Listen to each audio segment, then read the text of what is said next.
মুদি মাকৰ চকুত তোমাৰ কোলাতে শুই জীৱনৰ শেষ সন্ধিয়াত মৰাৰ পাছতো যেন পাওঁহি আকৌ ঠাই চেনেহৰ শীতলি কোলা ভাগৰুৱা আত্মাৰ শেষৰ জিৰণি লৈ জিৰাবহি তোমাৰ ছায়া পক্ষী হৈ আকাশৰ বুকুত ফুৰি ফুৰি বাহ লম দুখ বিৰিষত পুৱতিৰ লগে লগে জগাম তোমাক জিতে বনৰীয়া শুৱতি গীতত আকাশৰ তৰা হৈ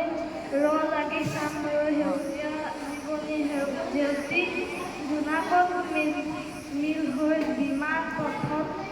ৰৈ উৰে ৰাতি কৰি মাৰতি মোৰ শুৱনি দেশ তোমাৰ সুকীয়া পজা ৰচা তাত শান্তিৰ হৰক ক'ত পাম এনে প্ৰাকৃতি হৰক প্ৰাণৰ ভাষা সেৱাৰ মহিমা ত্যাগ দুখীয়াৰ ভগা পজা একোখনি শীত তাত একোখন সুন্দৰ আচৰণ মৰিলে পুনৰ আহি দুখীয়া দেশতে মোৰ লোক যেন